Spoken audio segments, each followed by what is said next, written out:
change wheels.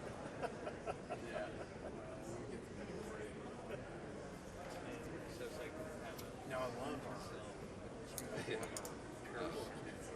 I may fall asleep during this. If I fall asleep, somebody. Yeah. It's a perfect ride. Yeah. Number 2 just. Yeah. This is speaking. No problem. No problem. No problem. I'll sit in the middle seat. You know, like, all flights going. I'm sorry, I'm going to stay here for a week. You want me to, like, D-trip needs me. so D-trip emergency. Planes can't take off. Is that this summer? Well, the thing about that. Just standing. He doesn't have to put it in. Sorry to disappoint you this way. What you guys doing, man?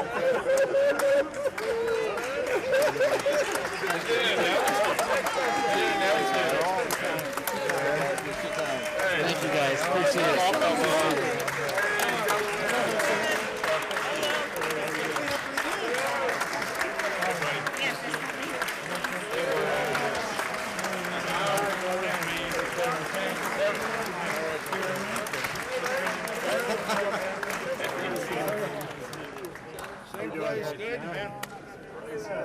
Much better second time. And again. Senator, you did a great job. Great entry.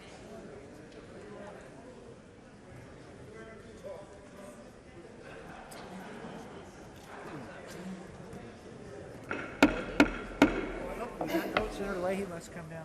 Back up just a minute. Still got a few more here. Hey, Senator.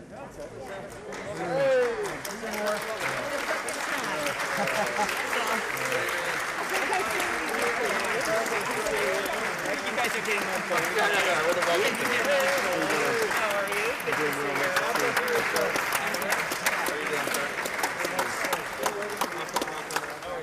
You know, messed up the first one, made you do it again. Yeah, I'm on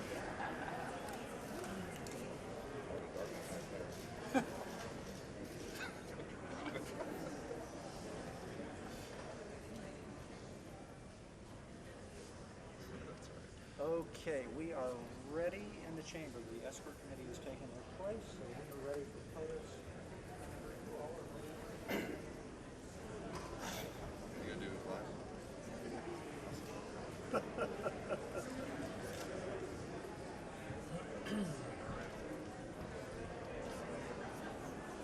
Somewhere Elliot Engel is upset. Yes. Wait all day. Elliot Engel. You wait all day, Nancy. Elliot's, yeah. So He Elliot took Engel, it over. I'm Junior Elliott. Yeah. He's like Elliot's my all those best years, buddy. all those years, right, Nancy? All day long. Yeah. This moment, This junior varsity. right? Elliot. Now it's all on swallow. Yeah. Make Elliot proud. Swallow comes all in Make him proud. Make him proud. You cared to grow the mustache. Cared. Elliot was a great member. Yeah. I loved him. Big Daddy was. Who beat Elliot? Jamal. Bowman. Yeah, Jamal Bowman. Yeah, Elliot. 32 years? Elliot was in for a long time. And he kind of shuffled around. He and Logan are like the same thing. Yeah, his staff, he always said, my staff's kind of crazy. I'm certain it's That's and he shuffled around. I'm like, Elliot, man, you like a shot of caffeine. 72-year-old man. You shot of caffeine. He looked like 70 years old.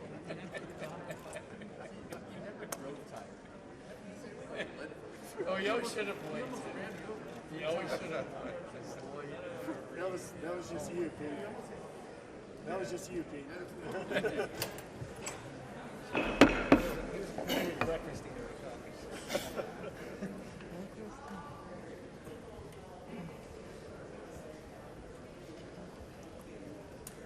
Here's the start. Another gavel. Another.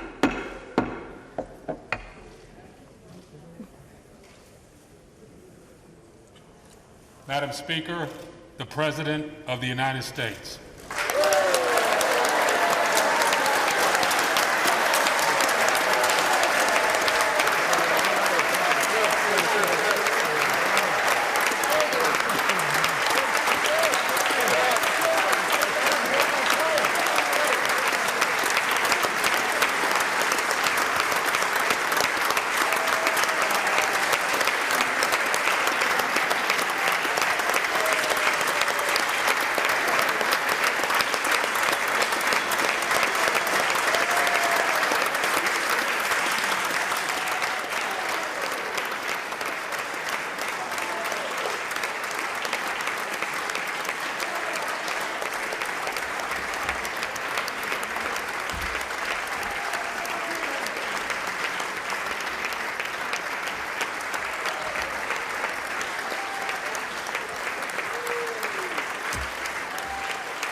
Members of Congress, I have the high privilege and distinct honor to present to you the President of the United States.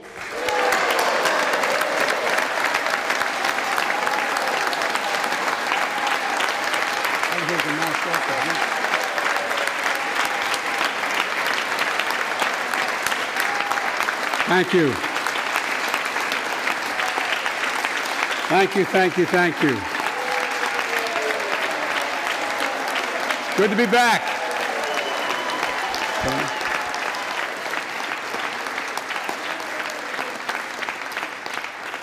Mitch and Chuck will understand it's good to be almost home.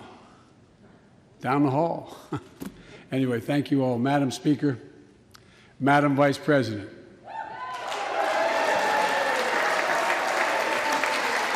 No president has ever said those words from this podium. No president has ever said those words. And it's about time.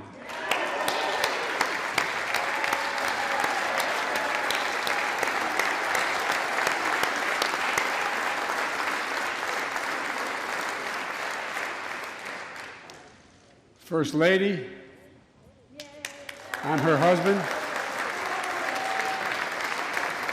Second Gentleman, Chief Justice, members of the United States Congress and the Cabinet, distinguished guests, my fellow Americans. While the setting tonight is familiar, this gathering is just a little bit different. A reminder of the extraordinary times we're in. Throughout our history, presidents have come to this chamber to speak to Congress, to the nation, and to the world, to declare war, to celebrate peace, to announce new plans and possibilities. Tonight, I come to talk about crisis and opportunity, about rebuilding the nation, revitalizing our democracy, and winning the future for America. I stand here tonight, one day shy of the 100th day of my administration. 100 days since I took the oath of office and lifted my hand off our family Bible and inherited a nation, we all did, that was in crisis. The worst pandemic in a century, the worst economic crisis since the Great Depression, the worst attack on our democracy since the Civil War. Now, after just 100 days, I can report to the nation, America is on the move again.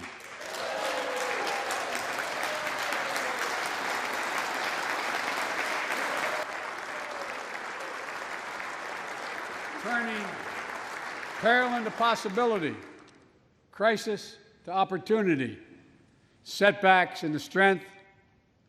We all know life can knock us down, but in America, we never, ever, ever stay down. Americans always get up. Today, that's what we're doing. America's rising anew, choosing hope over fear, truth over lies, and light over darkness. After 100 days of rescue and renewal, America is ready for a takeoff, in my view. We're working again, dreaming again, discovering again, and leading the world again. We have shown each other and the world that there's no quit in America, none. 100 days ago, America's house was on fire. We had to act.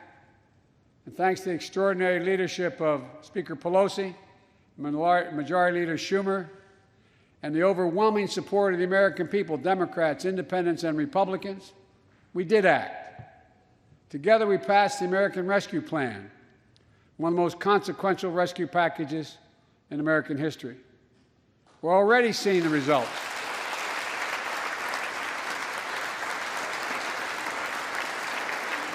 We're already seeing the results.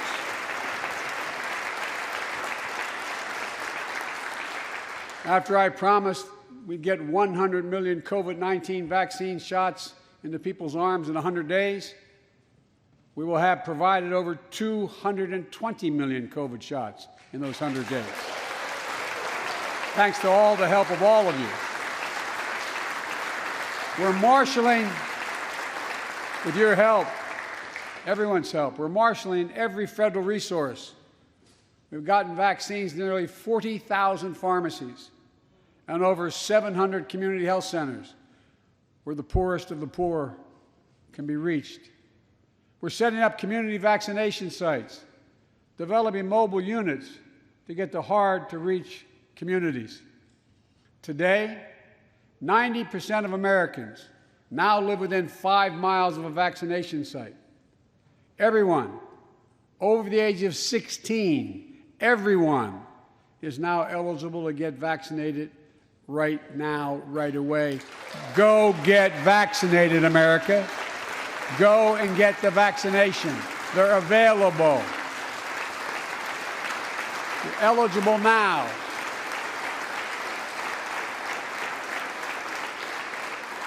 When I was sworn in on January 20th, less than 1% of the seniors in America were fully vaccinated against COVID-19. 100 days later, 70% of seniors in America over 65 are protected, fully protected. Senior deaths from COVID-19 are down 80% since January, down 80% because of all of you. And more than half of all the adults in America have gotten at least one shot.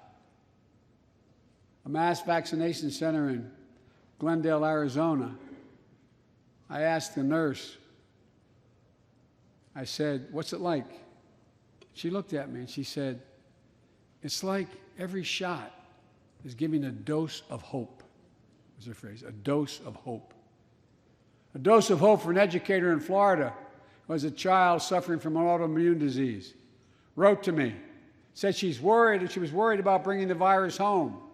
She said she then got vaccinated at a large site in her car. She said she sat in her car when she got vaccinated and just cried. Cried out of joy and cried out of relief.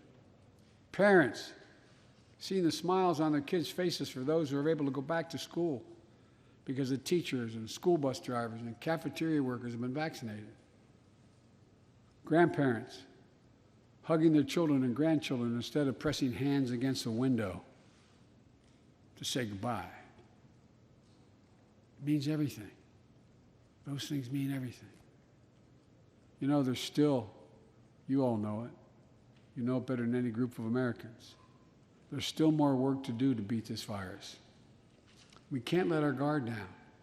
But tonight, I can say, because of you, the American people, our progress these past 100 days against one of the worst pandemics in history has been one of the greatest logistical achievements this country's ever seen. What else have we done in those first 100 days? We kept our commitment, Democrats and Republicans, of sending $1,400 rescue checks to 85% of American households. We've already sent more than 160 million checks out the door. It's making a difference. You all know it when you go home. For many people, it's making all the difference in the world. The single mom in Texas who wrote me, she said she couldn't work, but she said the relief check put food on the table and saved her and her son from eviction from their apartment. A grandmother in Virginia who told me she immediately took her granddaughter to the eye doctor, something she said she put off for months because she didn't have the money. One of the defining images, at least from my perspective in this crisis, has been cars lined up for miles. And not people just barely able to start those cars, nice cars, lined up for miles, waiting for a box of food to be put in their trunk. I don't know about you, but I didn't ever think I'd see that in America. And all of this is through no fault of their own. No fault of their own, these people are in this position. That's why the rescue plan is delivering food and nutrition assistance to millions of Americans facing hunger. And hunger is down sharply already. We're also providing rental assistance. You all know this, but the American people, I want to make sure they understand. Keeping people from being evicted from their homes. Providing loans to small businesses that reopen and keep their employees on the job. During these 100 days, an additional 800,000 Americans enrolled in the Affordable Care Act when I established a special sign-up period to do that. 800,000 in that period. We're making one of the largest one-time ever investments, ever, in improving health care for veterans. Critical investments to address the opioid crisis. And maybe most importantly, thanks to the American Rescue Plan, we're on track to cut child poverty in America in half this year.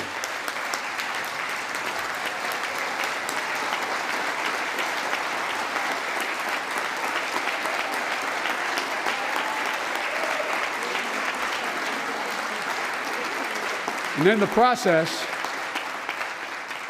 while this was all going on, the economy created more than 1,300,000 new jobs in 100 days.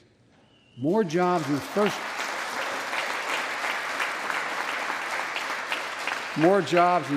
100 days than any president on record. The International Monetary Fund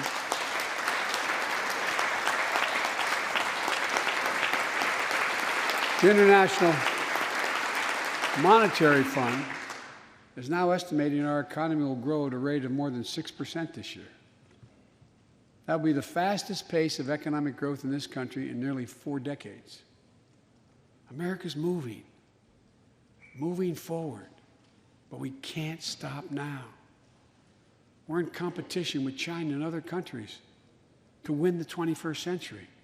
We're at a great inflection point in history. We have to do more than just build back better. We have to build back better. We have to compete more strenuously than we have. Throughout our history, if you think about it, public investment in infrastructure has literally transformed America, our attitudes as well as our opportunities. The Transcontinental Railroad, the interstate highways, united 2 oceans and brought a totally new age of progress to the United States of America. Universal public schools and college aid opened wide the doors of opportunity. Scientific breakthroughs took us to the moon. Now we're on Mars. Discovering vaccines gave us the internet, and so much more. These are investments we made together as one country, and investments that only the government was in a position to make. Time and again, they propel us into the future. That's why I proposed the American Jobs Plan, a once-in-a-generation investment in America itself. This is the largest jobs plan since World War II. It creates jobs to upgrade our transportation infrastructure, jobs modernizing our roads, bridges, highways, jobs building ports and airports, rail corridors, transit lines. It's clean water.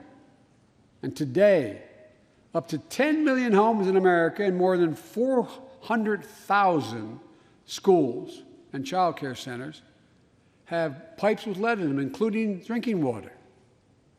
A clear and present danger to our children's health.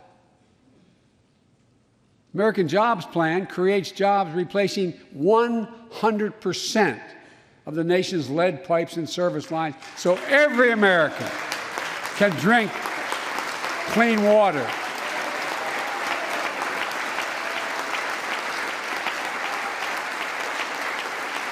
And in the process, we will create thousands and thousands of good-paying jobs.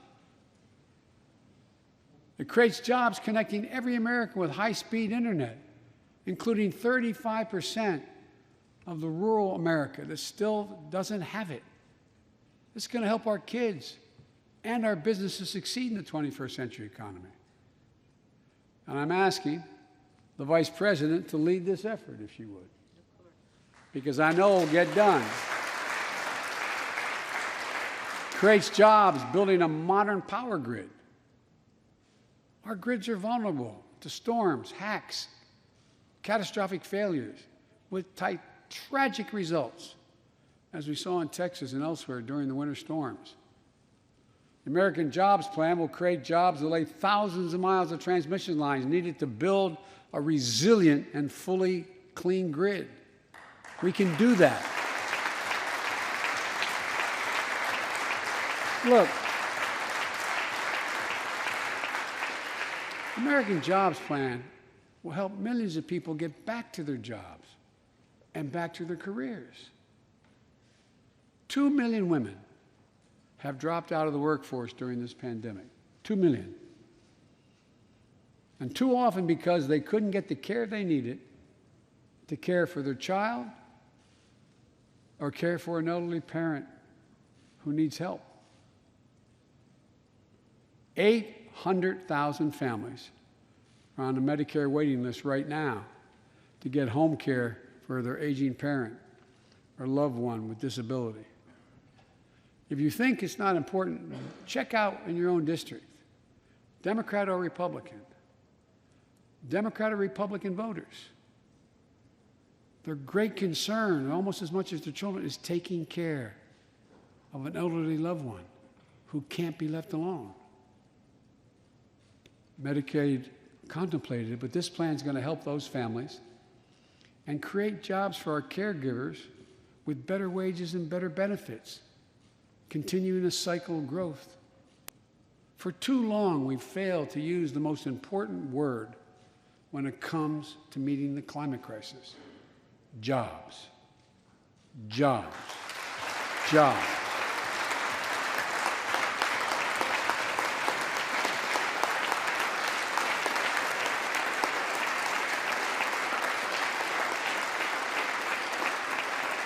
For me, when I think climate change, I think jobs.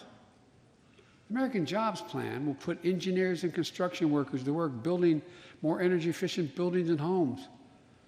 Electrical workers, IBEW members installing 500,000 charging stations along our highways so we can own the electric car market. Farmers planting cover crops so they can reduce the carbon dioxide in the air and get paid for doing it. Look, think about it. There is simply no reason why the blades for wind turbines can't be built in Pittsburgh instead of Beijing. No reason. None. No reason. So, folks, there's no reason why American workers can't lead the world in the production of electric vehicles and batteries. I mean, there is no reason. We have the capacity. We're the brightest, best trained people in the world. The American Jobs Plan is going to create millions of good paying jobs, jobs Americans can raise a family on. As my dad would then say, with a little breathing room. And all the investments in the American Job Plan will be guided by one principle: buy American.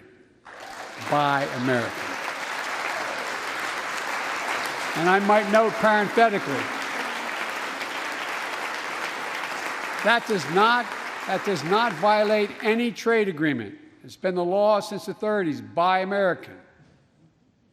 American tax dollars are going to be used to buy American products made in America to create American jobs. That's the way it's supposed to be, and it will be in this administration.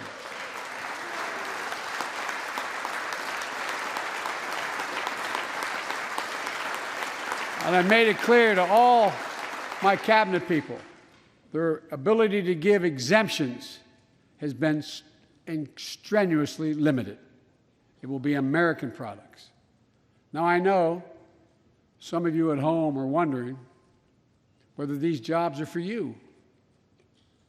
So many of you, so many of the folks I grew up with, feel left behind, forgotten, in an economy that's so rapidly changing. It's frightening. I want to speak directly to you, because you think about it. That's what people are most worried about. Can I fit in? Independent experts estimate the American Jobs Plan will add millions of jobs and trillions of dollars to economic growth in the years to come. It is an 8-year program. These are good-paying jobs that can't be outsourced. Nearly 90% of the infrastructure jobs created in the American Jobs Plan do not require a college degree. 75% don't require an associate's degree. The American Jobs Plan is a blue-collar blueprint to build America. That's what it is.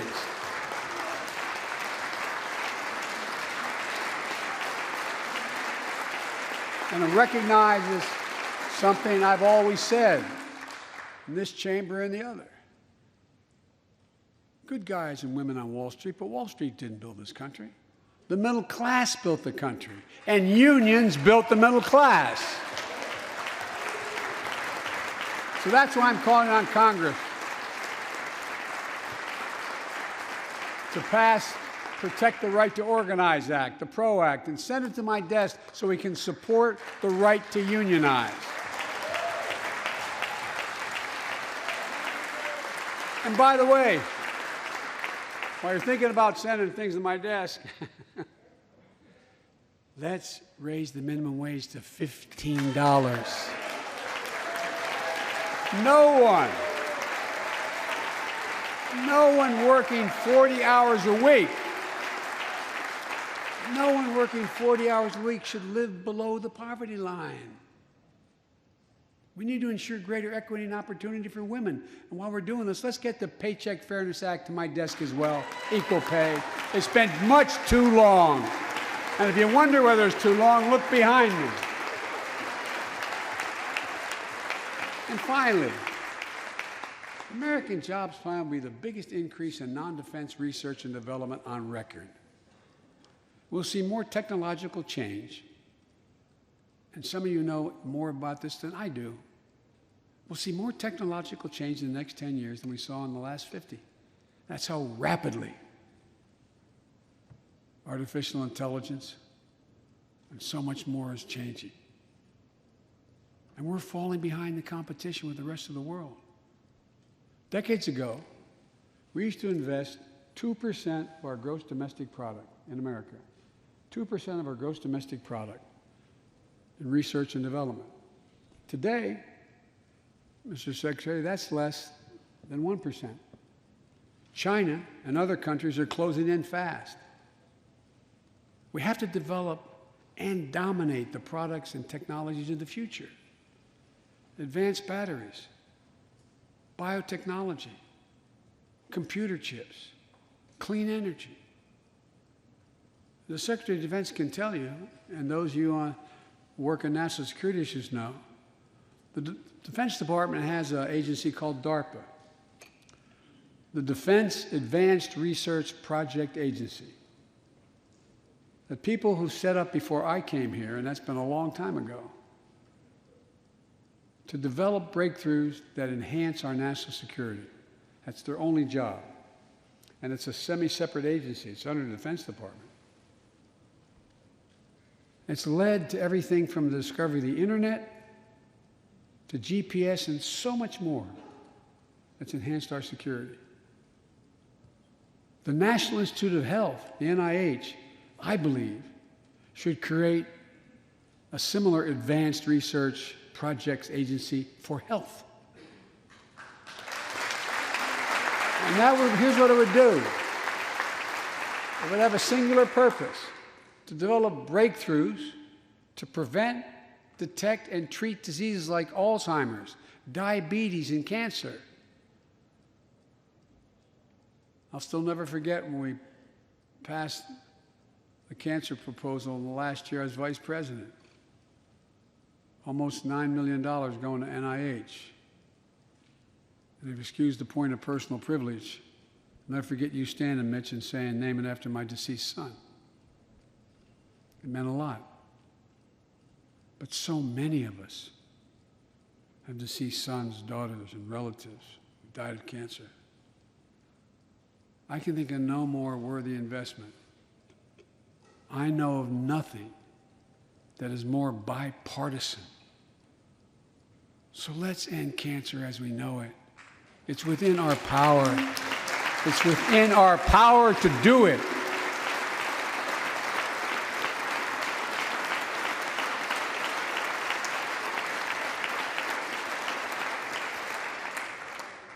Investments in jobs and infrastructure like the ones we're talking about have often had bipartisan support in the past. Vice President Harris and I met regularly in the Oval Office with Democrats and Republicans and discussed the jobs plan. And I applaud a group of Republican senators who just put forward their own proposal. So let's get to work. I wanted to lay out before the Congress my plan before we got into the deep discussions. I'd like to meet with those who have ideas that are different, they think are better. I welcome those ideas. But the rest of the world is not waiting for us. I just want to be clear. From my perspective, doing nothing is not an option.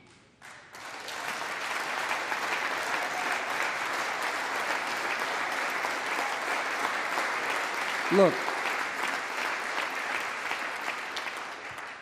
we can't be so busy competing with one another that we forget the competition that we have with the rest of the world to win the 21st century. Secretary Blinken can tell you, I spent a lot of time with President Xi. Traveled over 17,000 miles with him. Spent, they tell me, over 24 hours in private discussions with him. When he called to congratulate him, we had a 2-hour discussion. He's deadly earnest about becoming the most significant, consequential nation in the world. He and others,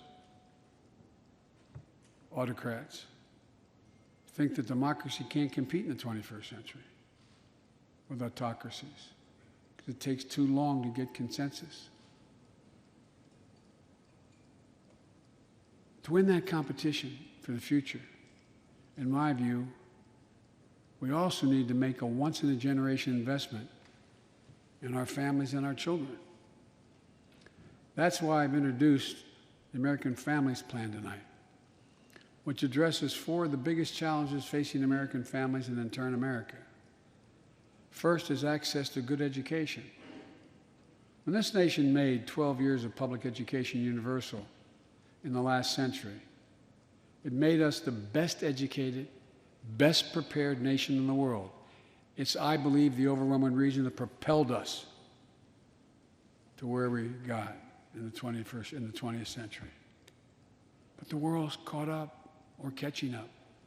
They're not waiting. I would say parenthetically, if we were sitting down, we set a bipartisan committee together and said, okay, we're going to decide what we do in terms of government providing for free education. I wonder whether we'd think, as we did in the 20th century, that 12 years is enough in the 21st century. I doubt it. 12 years is no longer enough today to compete with the rest of the world in the 21st century. That's why my American Families Plan guarantees 4 additional years of public education for every person in America, starting as early as we can.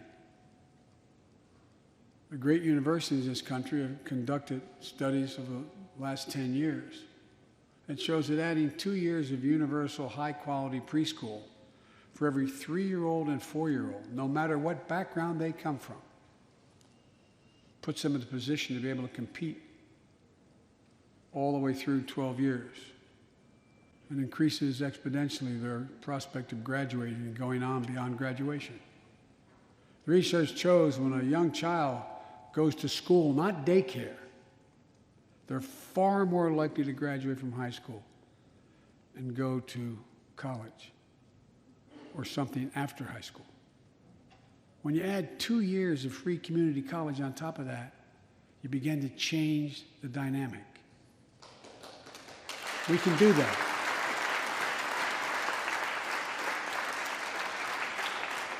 And we'll increase Pell Grants and invest in historical black colleges and universities, tribal colleges, minority-serving institutions.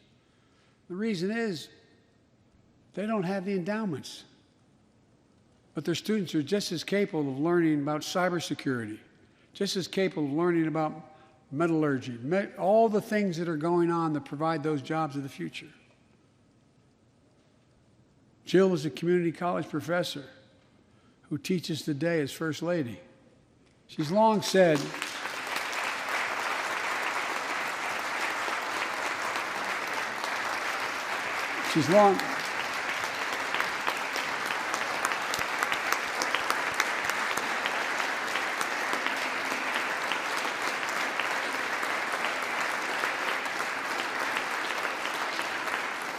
if I've heard it once, I've heard it 1,000 times. Joe, any country that out-educates us is going to outcompete us. She'll be deeply involved in leading this effort. Thank you, Jill. Second thing we need, American Families Plan will provide access to quality, affordable child care. We guarantee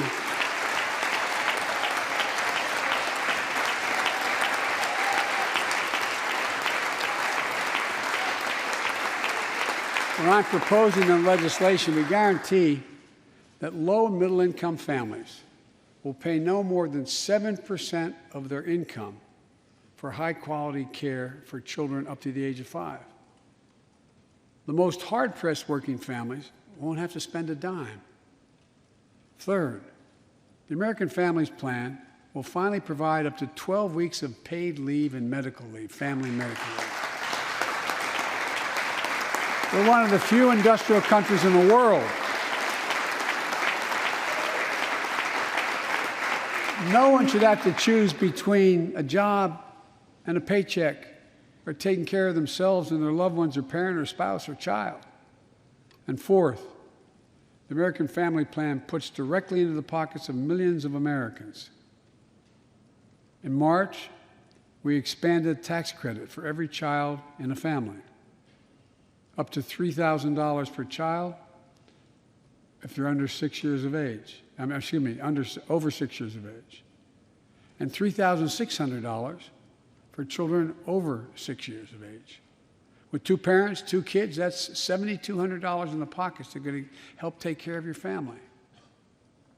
And that will help more than 65 million children and help cut child care poverty in half. And we can afford it. So we did that in the last piece of legislation we passed. But let's extend that child care tax credit at least through the end of 2025.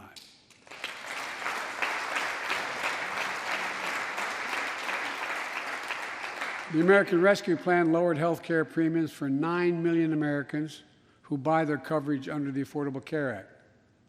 I know that's really popular this side of the aisle.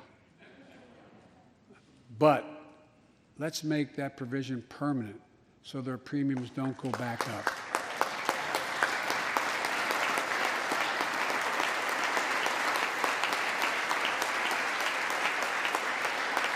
In addition to my family's plan, I'm going to work with Congress to address this year other critical priorities for American families.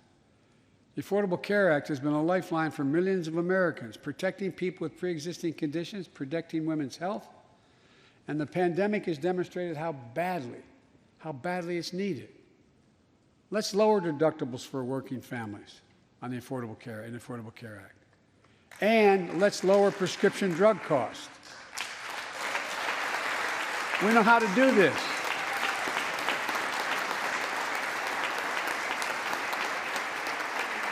The last president had that as an objective. We all know how outrageously expensive drugs are in America. In fact, we pay the highest prescription drug prices of anywhere in the world, right here in America. Nearly 3 times for the same drug, nearly 3 times what other countries pay. We have to change that, and we can. Let's do what we talked about for all the years I was down here in this body, in Congress.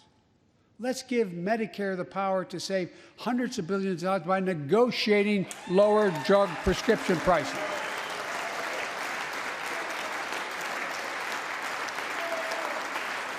And by the way, it won't just help people on Medicare. lower prescription drug costs for everyone. And the money we save, which is billions of dollars, can go to strengthen the Affordable Care Act and expand Medicare coverage benefits without costing taxpayers an additional penny. It's within our power to do it. Let's do it now.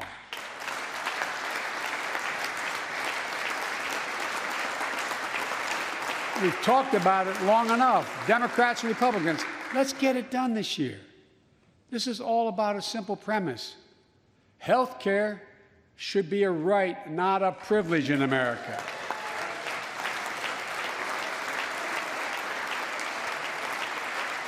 So, how do we pay for my jobs and family plan? I made it clear we can do it without increasing the deficits. Let's start with what I will not do. I will not impose any tax increase on people making less than $400,000. But it's time for corporate America and the wealthiest 1% of Americans to just begin to pay their fair share. Just their fair share.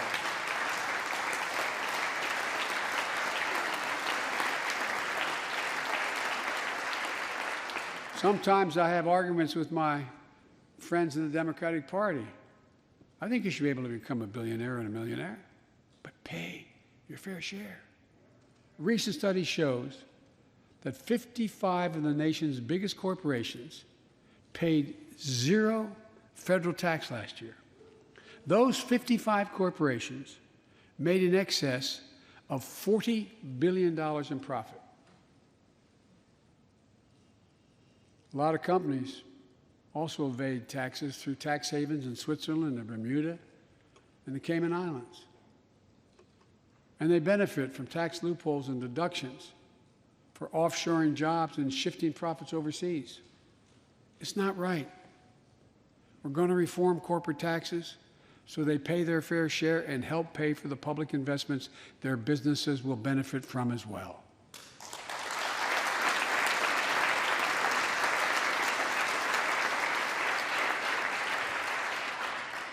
We're going to reward work, not just wealth.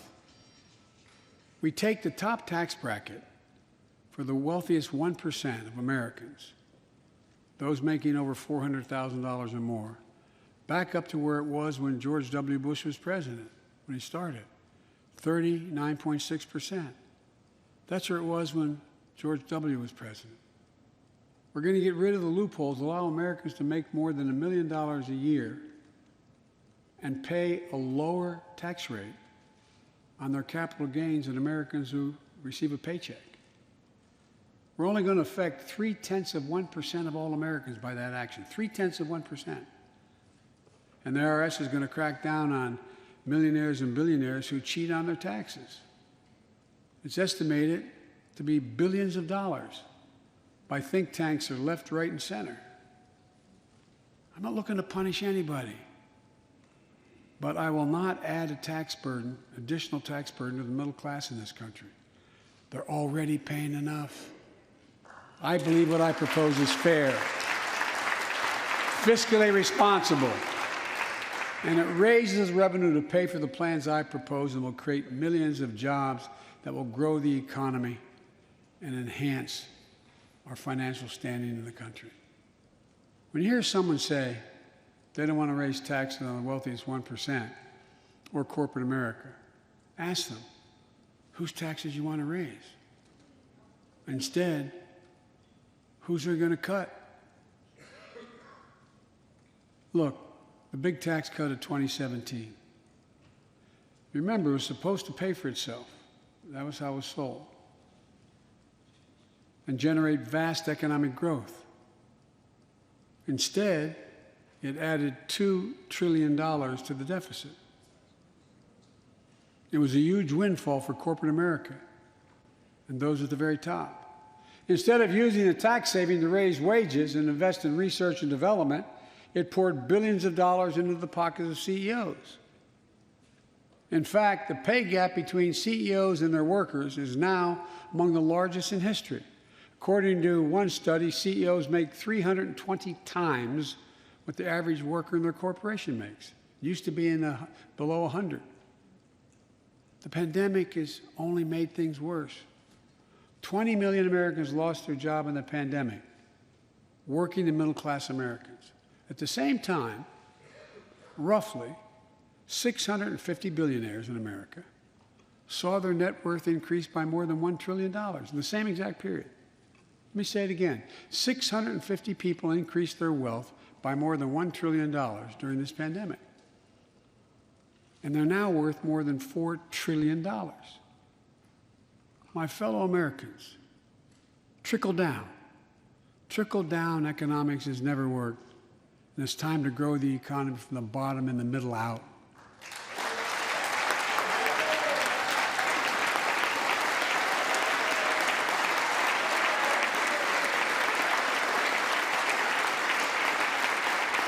You know, there's a broad consensus of economists left, right, and center, and they agree what I'm proposing will help create millions of jobs and generate historic economic growth.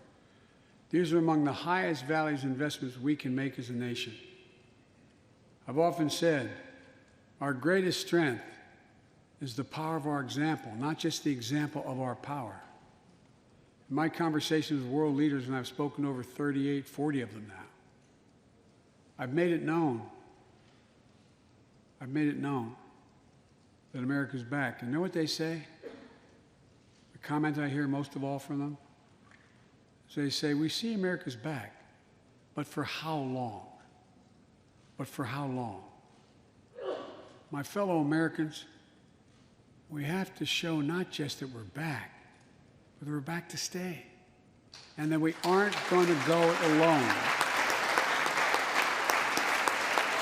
We're going to do it by leading with our allies. No one nation can deal with all the crises of our time, from terrorism to nuclear proliferation, mass migration, cybersecurity, climate change, as well as what we're experiencing now, pandemics. There's no wall high enough to keep any virus out.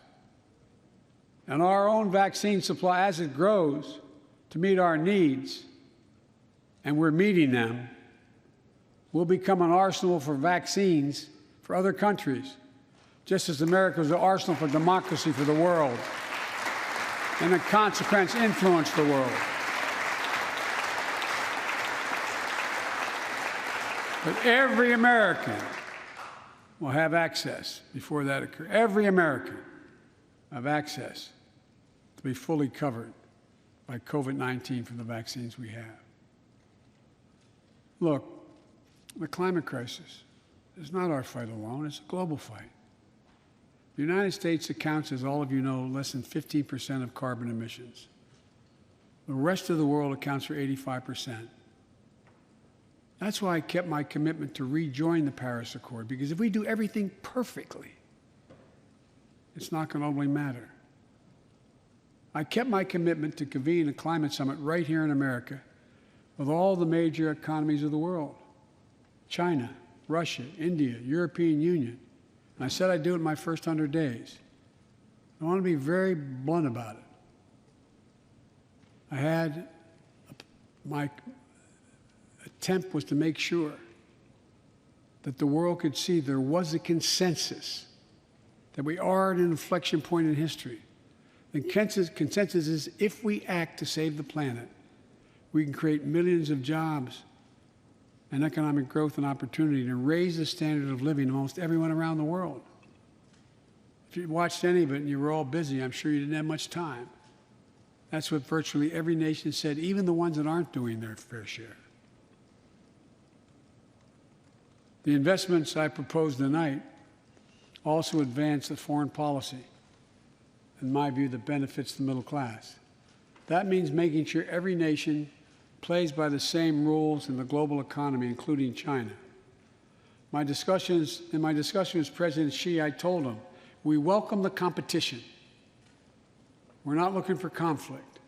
But I made absolutely clear that we will defend America's interest across the board. America will stand up to unfair trade practices that undercut American workers and American industries, like subsidies from state to state-owned operations and enterprises, and the theft of American technology and intellectual property. I also told President Xi that we'll maintain a strong military presence in the Indo-Pacific, just as we do with NATO and Europe, not to start a conflict, but to prevent one.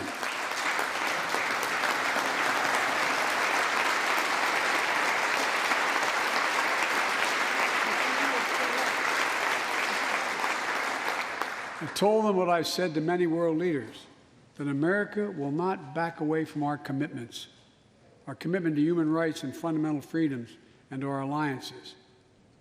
And I pointed out to him, no responsible American president could remain silent when basic human rights are being so blatantly violated.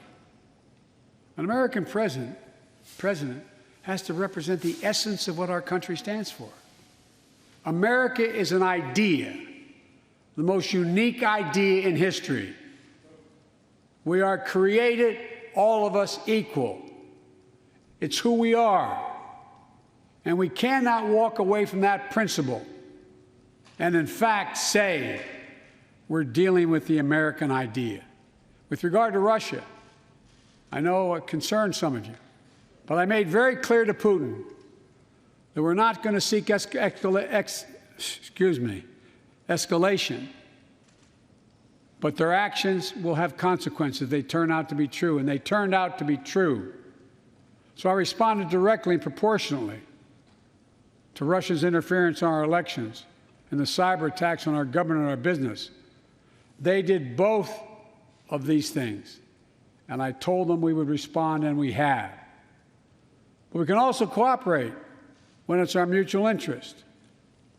We did it when we extended the New START Treaty on nuclear arms, and we're working to do it on climate change. But he understands we will respond. On Iran and North Korea, nuclear programs that present serious threats to American security and the security of the world. We're going to be working closely with our allies to address the threats posed by both of these countries through diplomacy as well as stern deterrence. And American leadership means ending the forever war in Afghanistan. We have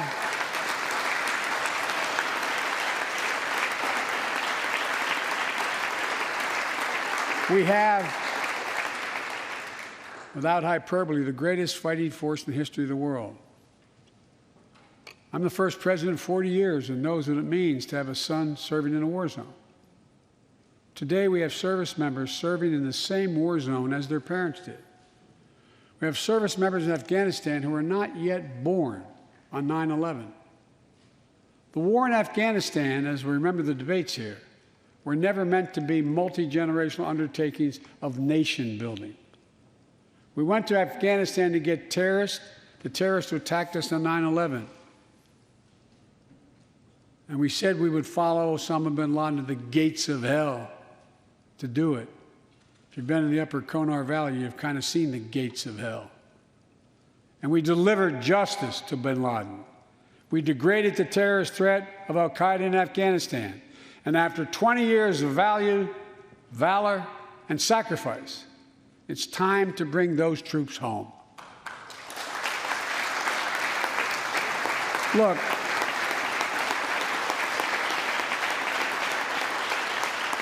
even as we do, we'll maintain over-the-horizon capacity to suppress future threats to the homeland. And make no mistake, in 20 years, terrorism has metastasized. The threat has evolved way beyond Afghanistan. Those of you in the intelligence committees, the foreign relations committee, defense committees, you know well, we have to remain vigilant against the threats to the United States wherever they come from. Al-Qaeda and ISIS are in Yemen, Syria, Somalia, other places in Africa, in the Middle East, and beyond. And we won't ignore what our intelligence agencies have determined to be the most lethal terrorist threat to the homeland today. White supremacy is terrorism. We're not going to ignore that either.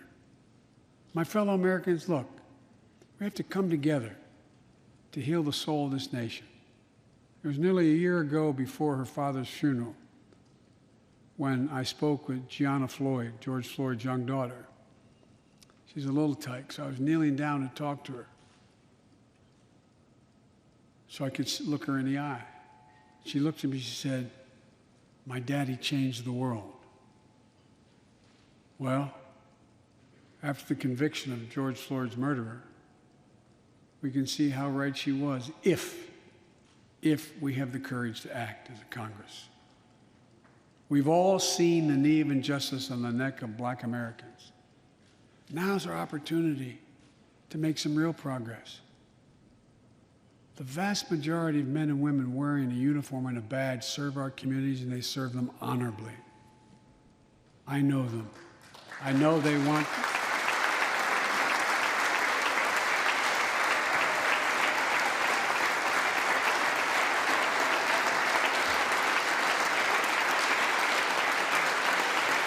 I know they want to help meet this moment as well.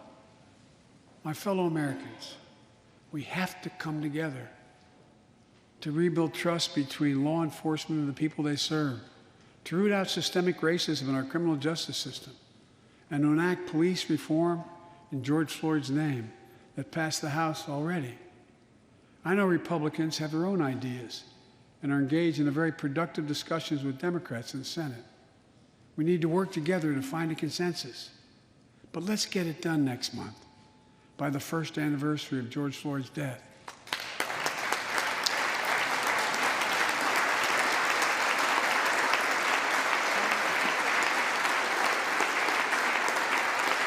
The country supports this reform, and Congress should act. We have a giant opportunity to bend the arc of the moral universe toward justice, real justice. And with the plans outlined tonight, we have a real chance to root out systemic racism that plagues America and American lives in other ways. A chance to deliver real equity, good jobs, good schools, affordable housing, clean air, clean water, being able to generate wealth and pass it down through generations because you have access to purchase a house. Real opportunities in the lives of more Americans, Black, white, Latino, Asian Americans, Native Americans. Look, I also want to thank the United States Senate for voting 94-1 to pass the COVID-19 Hate Crimes Act to protect Asian American and Pacific Islanders. You acted decisively.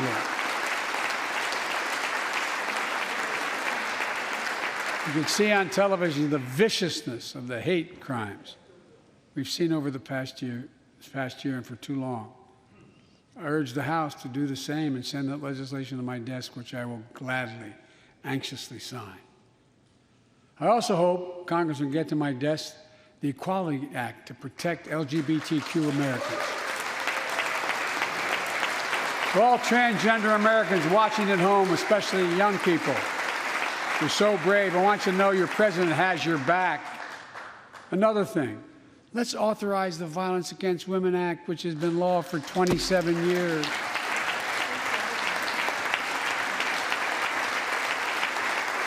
"27 years ago, I wrote it. It'll close the act that has to be authorized now, will close the boyfriend loophole to keep guns out of the hands of abusers. The court order said this is an abuser. You can't own a gun. It's to close that loophole that existed. You know, it's estimated that 50 women are shot and killed by an intimate partner every month in America. 50 a month. Let's pass it and save some lives.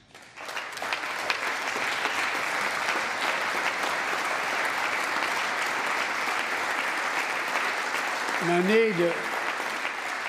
I need not tell anyone this, but gun violence has become an epidemic in America. The flag at the White House was still flying at half-mast for the 8 victims of the mass shooting in Georgia, when 10 more lives were taken in a mass shooting in Colorado. And in the week in between those two events, 250 other Americans were shot dead in the streets of America. 250 shot dead. I know how hard it is to make progress on this issue. In the 90s, we passed universal background checks. a ban on assault weapons and high-capacity magazines that hold 100 rounds that can be fired off in seconds. We beat the NRA. Mass shootings and gun violence declined. Check out the report over 10 years. But in the early 2000s, the law expired. We've seen daily bloodshed since. I'm not saying if the law continued, we wouldn't see bloodshed. More than 2 weeks ago in the Rose Garden, surrounded by some of the bravest people I know, the survivors and families who lost loved ones to gun violence, I laid out several of the Department of Justice actions that are being taken to impact on this epidemic. One of them is banning so-called ghost guns. These are homemade guns built from a kit that includes directions how to finish the firearm. The parts have no serial numbers, so they show up at crime scenes and they can't be traced. The buyers of these ghost gun kits aren't required to pass any background check. Anyone, from a criminal or terrorist, could buy this kit and within 30 minutes have a weapon that's lethal, but no more. And I'll do everything in my power to protect the American people from this epidemic of gun violence, but it's time for Congress to act as well. Look,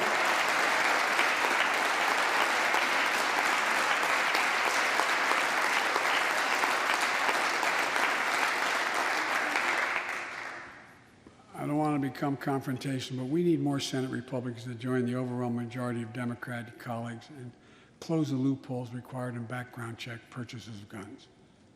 We need a ban on assault weapons and high-capacity magazines. And don't tell me it can't be done. We did it before and it worked. Talk to most responsible gun owners and hunters. They'll tell you there's no possible justification for having 100 rounds in a weapon. What do you think, deer are wearing Kevlar vests? I mean, they'll tell you that there are too many people today who are able to buy a gun but shouldn't be able to buy a gun. These kinds of reasonable reforms have overwhelming support from the American people, including many gun owners. The country supports reform, and Congress should act. This shouldn't be a red or blue issue. And no amendment to the Constitution is absolute. You can't yell fire in a crowded theater. From the very beginning, there were certain guns, weapons, that could not be owned by Americans. Certain people could not own those weapons ever. We're not changing the Constitution. We're being reasonable. I think this is not a Democrat or Republican issue. I think it's an American issue. And here's what else we can do. Immigration has always been essential to America. Let's end our exhausting war over immigration. For more than 30 years, politicians have talked about immigration reform, and we've done nothing about it. It's time to fix it. On day one of my presidency, I kept my commitment and sent a comprehensive immigration bill to the United States Congress. If you believe we need to secure the border, pass it because it has a lot of money for high-tech border security. If you believe in a pathway to citizenship, pass it. There's over 11 million undocumented folks, the vast majority of here overstaying visas. Pass it. We can actually, if you actually want to solve a problem, I've sent a bill to take a close look at it. We also have to get at the root problem of why people are fleeing, particularly to our southern border from Guatemala, Honduras, and El Salvador. The violence, the corruption, the gangs, the political instability, hunger, hurricanes, earthquakes, natural disasters. When I was president, when I was vice president, the president asked me to focus on providing help needed to address the root causes of migration. And it helped keep people in their own countries instead of being forced to leave. The plan was working, but the last administration decided it was not worth it. I'm restoring the program and asked Vice President Harris to lead our diplomatic effort to take care of this. I have absolute confidence she'll get the job done. Now look, if you don't like my plan, let's at least pass what we all agree on. Congress needs to pass legislation this year to finally secure protection for dreamers. The young people who've only known America as their home. And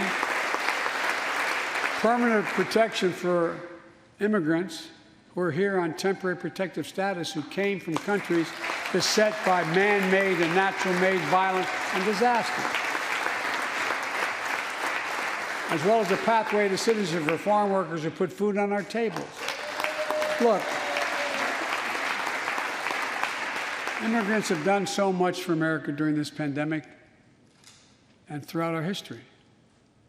The country supports immigration reform. We should act. Let's argue over it. Let's debate it. But let's act. And if we truly want to restore the soul of America, we need to protect the sacred right to vote. Most people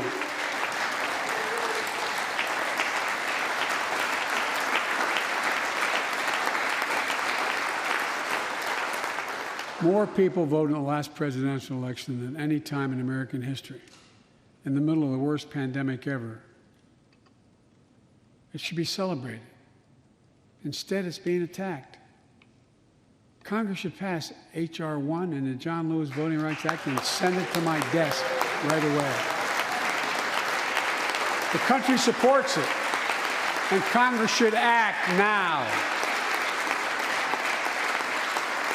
Look, in conclusion, as we gather here tonight, the image of a violent mob assaulting this Capitol, desecrating our democracy, remain vivid in all our minds. Lives were put at risk, many of your lives. Lives were lost. Extraordinary courage was summoned.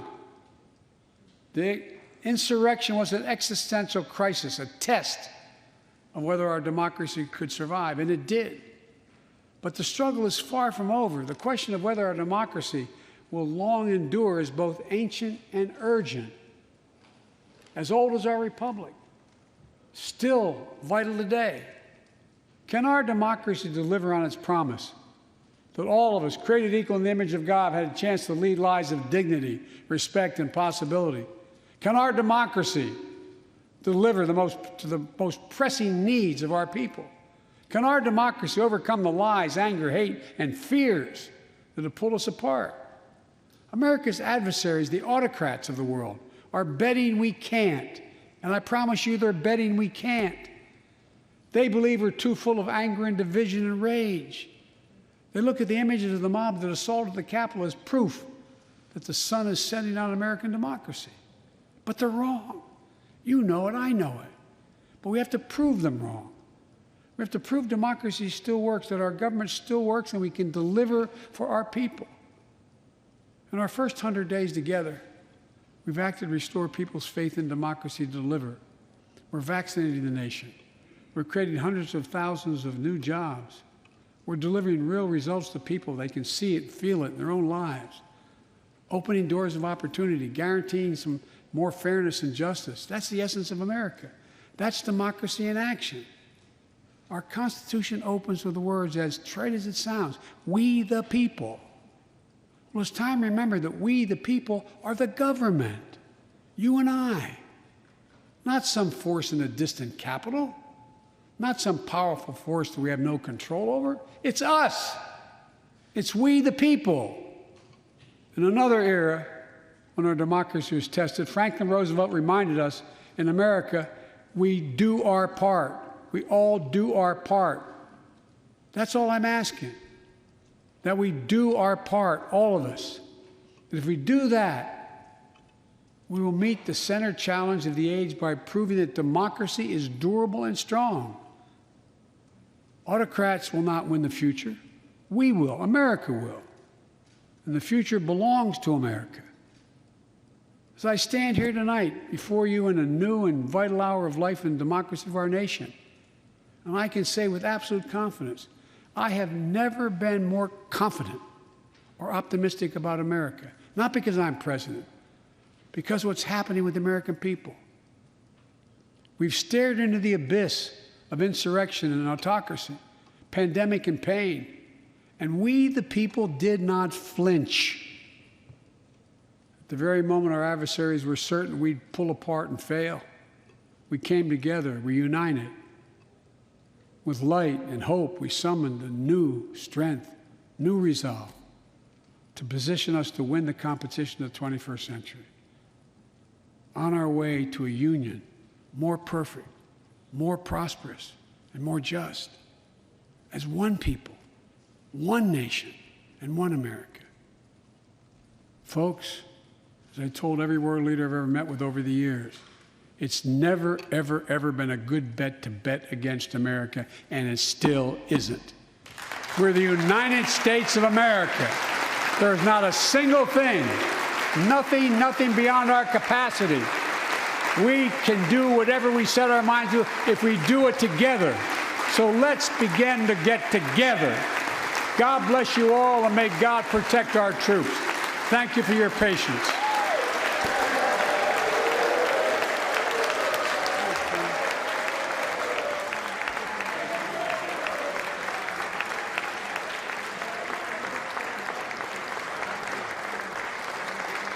Thank you. Thank you.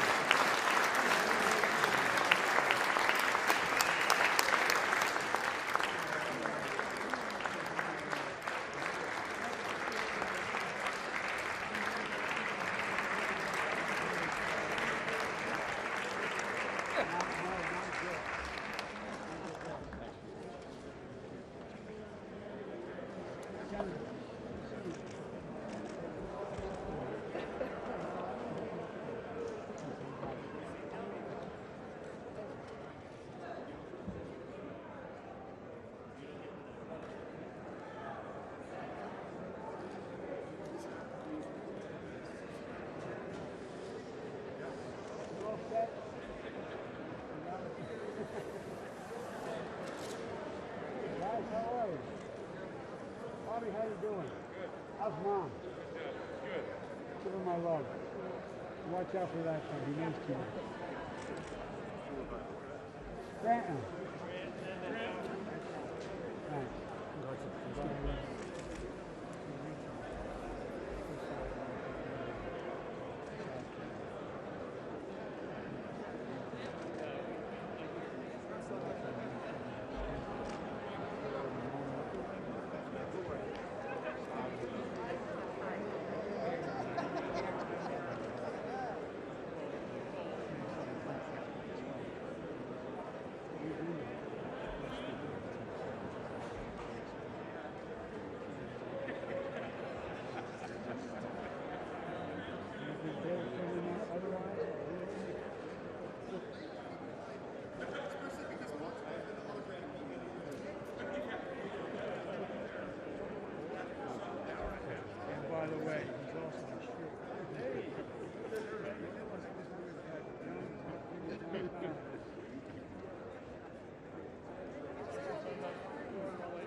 You know who called me today?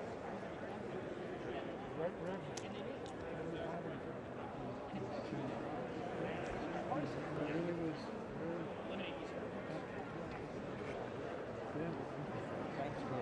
Hey, Mr. President, I'm a sheriff from Texas, the most diverse county in the entire country, Brooklyn County. I want to help with the criminal justice reform. I want to be part of it. It's needed, so I don't know how to reach out to you, but I have the experience. My name is Troy Nails. I'm the sheriff from Brooklyn County, and it's honored to be a part of it. I don't want to hurt your reputation, but every single year, I've only done it for the sheriff.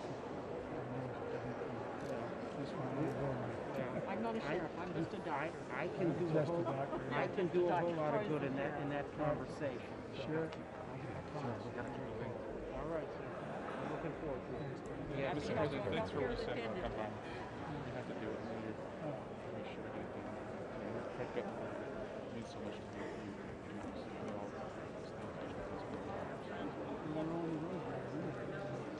By the way, Jim, I don't like that. I don't like guys who look this good. We've come a long way tonight. Good to see you. Got to get it calibrated. Oh, by the way, he got guns as big as mine. And I thought I was a pretty good actor. We were sitting next to each other. Good seat. By the way, Stick with That's them. the last line of defense. It's okay. We had our son a month ago. It was a beautiful letter. Thank you so much for that. nothing like it. Thanks.